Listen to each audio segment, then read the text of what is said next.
Welcome back to the channel, or welcome if you're new. My name's Heather, I'm a queer author of dark fantasy, and this is my reading and writing channel. So today I'm going to be just letting you know, other than NaNoWriMo, what my plans are in the world of words. For November is, I'll be taking part in NetGalley November.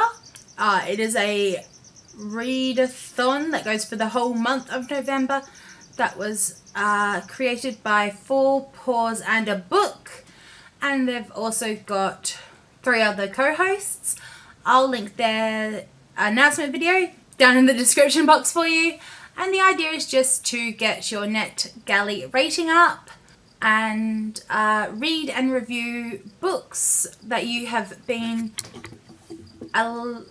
given access to as an ARC, because I am a big believer in rising tides lift all boats, and if I would like reviews on my books, I also need to help other authors and review their books.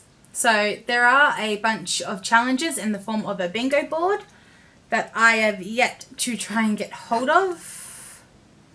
The prompts are: the oldest book on your TBR, a highly anticipated book, a debut author, an author of colour, buddy read an ARC, a book in a series, an audiobook, a book that's already published, a 2022 release, a book, an author from a book you've read before, a book I've requested because of the cover, a hyped book, pick a ARC with a random number generator, a character you relate to, a read now book, and a book that you started but didn't finish.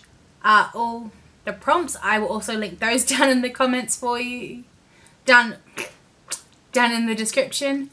So I have I have 5 ARCs currently on my NetGalley account that I need to get to. One of them is an audiobook, so that already ticks off one of the challenges. So we will start with, so the first book I have is Saint Death's Daughter, which also has a release date of April 2022. I like all the covers that I have selected. That ticks off that box. So it's a character's born into a family of royal assassins, which guarantees that your life is going to be far more unusual, especially when the mysterious lane stones. You can also have a vicious allergy to all forms of violence and bloodshed, and an uncanny affinity for bringing the dead back to life. So I will be looking forward to that book. I then have Bleed More, Body More by Ian Kirkpatrick, and that actually got published on Halloween this year. And this is my audiobook. So it's horror, is what happens when evil overtakes the heart, is its tagline. Joey is a mechanic one night. She receives a call from her best friend asking for his car to be picked up from the infamous body dumping grounds in Baltimore of Leaking Park, and it goes on from there. I then have a graphic novel from NetGalley, and this is being published on the 30th of November 2021, so at the end of this month, and that is Graven Eye by Salone Lelong, I believe, and it's Anna Bones in her graphic novel debut delivered a dark and beautiful and take on hunger and obsession.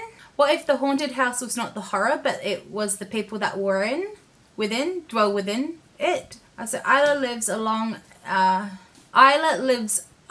in a large mansion by the woods. Her house, it seems to share its blood, horror, and the depths of human souls. Isla is hired a young Marie to help her with keeping the big house tidy, but Marie brings demons of her own into Isla's dominion. Cursed with sentence, it is destined to observe the terrors that lurk inside each and every one of us. So that should be a haunting yet fun read.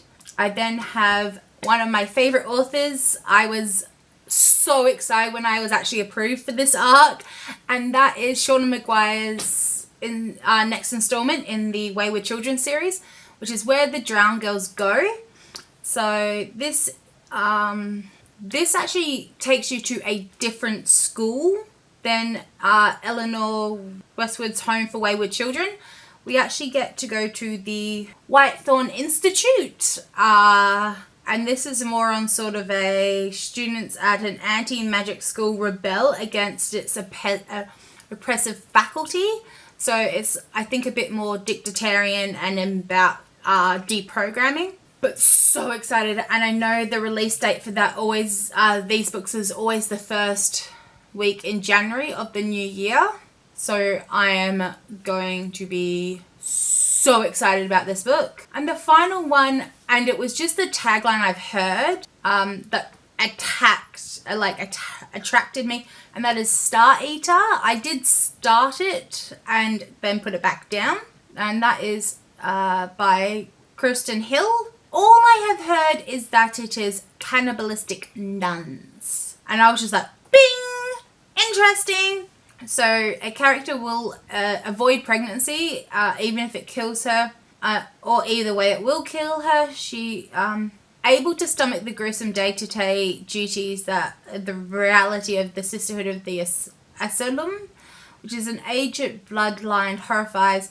She wants to do with it, wants nothing to do with it.